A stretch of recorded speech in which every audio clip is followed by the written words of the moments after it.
ይሄ ወጣት እንዳለው ደጃል ከዚህ በኋላ የመግደል እድሉ ይነፈጋል። አሁን የሚገልበት ሳይሆን የሚገደልበት ሰዓት ይደርሳል። እሱን ለመግደል አላህ ለየት ያለ ተአምር መሬት ላይ ያስከስታል። ነቢ ዒሳ ዓለይሂ ሰላም ይወርዳል። ነቢ ዒሳ የሁዶች ገደልነው አሉ። አላህ ረገማቸው። ወቀውሊሂም ኢና ቀተልና አልመሲሕ እብነ መርየም የመርየምን ልጅ ዒሳን ገደልን በማለት ንግግራቸው ረገምናቸው። ወማ ቀተሉህ አልገደሉትም፣ ወማ ሰለቡህ አልሰቀሉትም፣ ወላኪን ሹቢሀ ለሁ ለነሱ ተመሰለላቸው። ሌላን ሰው አላህ አስመስሎ ሰጣቸው፣ ያን የገደሉት።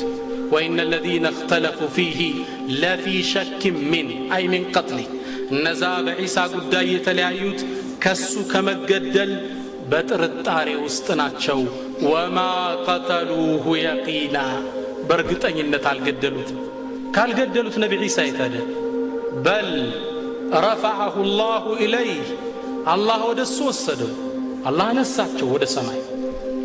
ወካነ አላሁ ዐዚዘን ሐኪማ አላህም ጥበበኛና አሸናፊ ነው። ነቢ ዒሳ ሊገሉት ሲያሰሩ አላህ ስብሓነሁ ወተዓላ ወደ ሰማይ ወሰደው፣ አልገደሉትም። ዙሮ ይመጣል። መምጣቱም የቂያም ቀን መገለጫ ምልክት ነው። አላህ ይህን ቁርአን ላይ ሲያረጋግጥ ምን አለ? ወኢነሁ ለዕልሙን ሊሳዓቲ ፈላ ተምተሩነ ቢሃ ወተቢዑን ሃዛ ሲራጡን ሙስተቂም። ወኢነሁ ለዕልሙን ሊሳዓ እሱ እኮ ለቂያም ቀን መድረሱ መገለጫ ነው አለ አላህ። ይህን ቁርአን ሙጃሂድና እብኑ ዓባስ ሲፈስሩ ምን ይላሉ? አይ ኑዙሉ ዒሳ አማራቱን ወዓላማቱን ዓላ ቂያም ሳዓ የነቢ ዒሳ መውረድ እኮ የቂያም ቀን ምልክት ነው ይላሉ። ነቢ ዒሳ ይወርዳል። ነገር ግን ወርዶ ደጃል የሚገለው እሱ ነው። ግን ነቢ ዒሳ መሆኑን በምን እናውቃለን? ነቢያችን ሰለላሁ ዐለይሂ ወሰለም አሁንም በሚገርም ሁኔታ ምልክቶች ይሰጡናል። ምን ይላሉ ረሱል ሰለላሁ ዐለይሂ ወሰለም? ሰሉ ዐላ ረሱሊላህ። ነቢያችን አቡ ዳውድ ባስተላለፉት ከአቡ ሁረይራ ይዘው ቃል ረሱሉላህ ሰለላሁ ዐለይሂ ወሰለም ምን ይላሉ? ለይሰ ነቢዩን በይኒ ወበይነ ዒሳ እብነ መርየም በእኔና በነቢ ዒሳ መካከል እኮ ሌላ ነቢይ የለም። ወኢነሁ ናዚል ወደ እናንተ ይወርዳል ደጃል ለማጥፋት። ፈኢዛ ረአይቱሙሁ ፈዕሪፉህ ነቢ ዒሳ ሲወርድ እወቁት፣ ምልክት እሰጣችኋለሁ። ፈኢነሁ ረጁሉን መርቡዕ መርቡዕ ማለት ደልዳላ ማለት ነው በአገራችን ቋንቋ። መካከለኛ ቁመት ነው ያለው። ለይሰ ቢጠዊል ወላ ቢልቀሲር ረጅምም አይደለም አጭር አይደለም። ወላ ቢሰሚን ወላ ቢነሒፍ ቀጭንም አይደለም ወፍራም አይደለም፣ መካከለኛ ነው ነቢ ዒሳ ዓለይሂ ሰላም። ማኢሉን ኢለል ሑምረቲ ወልበያድ ወደ ቅላትና ወደ መንጻት ይቃጠዋል የፊቱ ከለር። ሹፍ ረሱል እንዴት እንደሚያስቀምጡልን ሲወርድ እሱ ነው አይደለም እንዴት እንደምታቀው። ከአነ ረእሰሁ የቅጡሩ ማአን ሚን ገይሪ በለል ራሱ ጸጉሩ ስታዩት ውሃ ሚፈስ ይመስላል ውሃ ሳይነካው ይላል። በጣም የሚያበራ ጸጉር ነው አላህ የሰጣቸው። ሰሐሐሁ ናስሩዲን አልአልባኒ። ሌላ ሙስሊም በተዘገበው ሐዲስ ላይ ሌላ መገለጫ የነቢ ዒሳን ረሱል ሰለላሁ ዐለይሂ ወሰለም ሲሰጡ ምን ይላሉ? የንዚሉ ዒሳ ብኑ መርየም ዐንደ አልመናረቲ አልበይዳ ዲመሽቅ ሻም አገር የሚገኘው መናረት አልበይዳ አካባቢ ነቢ ዒሳ ይወርዳል። ሸርቅይ ዲመሽቅ ምስራቃዊ ዲመሽቅ አካባቢ አሉ። በይነ መህሩደተይን ማለት ሁለት ልብሶች ለብሶ ይወርዳል። ነፃ ቡል ያለ ነገር ነቢ ዒሳ ይሄን ልብስ ነው ለብሶ የሚወርዱት። ሙምሲረተይን ተብሶ በሌላ ሐዲስ ተነግሯል። ሁለት ልብስ ለብሶ ይወርዳል። ከላይ አንድ ከታች አንድ ሁለት ልብስ ለብሶ ይወርድላችኋል። ዋዲዑን ከፈይህ ዐላ አጅኒሐቲ መለከይ እጆቹን ከሁለት መላይካ ክንፍ ላይ አስቀምጦ ኢዛ ጠእጠአ ረእሰሁ ቀጠራ ራሱን ሲጎነበስ እንደ ውሃ ነገር የሚፈስ ያለ ይመስላችኋል። ወኢዛ ረፈዐሁ ተሐደረ ሚንሁ ጁማኑን ከሉእሉእ ቀና ሲያረገው ጸጉሩን እንደ ሉል ጸጉሩ እንዲህ ይተኛል ይላሉ ነቢዩ ሙሐመድ ሰለላሁ ዐለይሂ ወሰለም። ነቢ ዒሳ ደጃልን ለመግደል ይመጣሉ። ልክ ስናያቸው በምን የምናውቃቸው? በዚህ ሲፋቸው፣ አለባበሳቸው፣ ጸጉራቸው፣ ቁመናቸው፣ ከለራቸው ረሱል ያስቀሩታል ሰለላሁ ዐለይሂ ወሰለም። መቼ ይወርዳል ሰዓቱ? ደጃል ዲመሽቅ አገር ገብቶ ወጥቷል። ሙስሊሞቹ መህዲ ነበር በእነሱ ዘመን። መህዲ ባለፈው ትምህርታችን ላይ ተነዋል። አላህ አኺሩ ዘመን የሚልከው ፍትሃዊ ንጉስ ነው።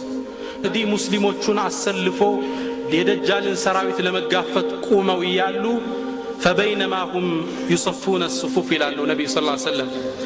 ተሰብስበው ደጃልን ለመዋጋት ሰልፍ ይዘው እያለ ኢዝ ኡቂመት ሰላህ ሶላት ትቆማለች። ምን ሶላት? የሱብሒ ሶላት። ልክ ሶላት ሊሰግዱ መህዲ ኢማም ሆኖ ሲገባ የንዚሉ ዒሳ ይላሉ ነቢ ሰለላሁ ዐለይሂ ወሰለም። ነቢ ዒሳ በመላይካ ተይዞ ወደ መሬት በገለጹት ግልጸት ይወርዳል። በጣም ይደናገጣሉ። የአላህ መልእክተኛ ረሱል የነገሯቸውን ሐዲስ ያስታውሳሉ። ሙእሚኑ ተክቢር ያደርጋል። አላሁ አክበር ላኢላሃ ኢላላህ ሰደቀላህ ወሰደቀ ረሱሉ። የአላህ መልእክተኛ እውነት አሉ። ይኸው ዒሳ ወረደ። መሃላቸው ይወርዳል እያዩት። ይህን የመህዲ ሲያየው ኢማም ሊገባ የነበረው ወደ ኋላ ይሸሽና ተዓል ሰሊ ቢና አሰግደን ሱብሒን ይለዋል። ነቢዩላህ ዒሳ ምን ይላል? ላ ኢነ ባዕደኩም ኡመራኡ ባዕድ፣ እናንተ የነቢ እመቶች አንዳችሁ በአንዳችሁ ላይ ናችሁ መሪ።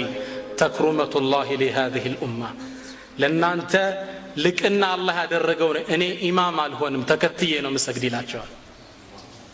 ነቢ ዒሳ አወል ሶፍ ቁሞ መህዲ ፊት ለፊት ገብተው ሱብሒን ሶላት ይሰግዳል። ከነቢ ዒሳ ጋር የሚሰግድ ትውልድ ይመጣል። አላሁ አክበር ሱብሓነላህ። ከዛም ሱብሒን ሶላት ሰግደው እንደጨረሱ ነቢ ዒሳ በሩን ክፈቱት ይላቸዋል። ዋናውን በር ሲከፍተው ደጃልን ከርቀት ያየዋል። ነቢ ዒሳ ያባረዋል፣ እሱ ይሮጣል። መጨረሻ ላይ ነቢዩ ሰለላሁ ዐለይሂ ወሰለም ባቡ ሉድ የሚባል በይተል መቅዲስ በር ላይ ያገኘዋል ይላሉ። እዚህ ላይ የሚገርም ክስተት ይከሰታል። ፈኢዛ ረአሁ ዐዱውላሂ ዛበ ከማ የዙቡ ልሚልሑ ፊልማ። ደጃል ነቢ ዒሳን ኢየሱስን ሲመለከተው መቅለጥ ይጀምራል አሉ። ልክ ጨው ውሃ ውስጥ እንደሚሟሟው መቅለጥ መሟሟት ይጀምራል። ነቢዩ ምን አሉ? ለው ተረከሁ ለንዛበ ሐታ የህለክ፣ ቢተወው ቀልጦ ውሃው ነው ይጠፋ ነበራል።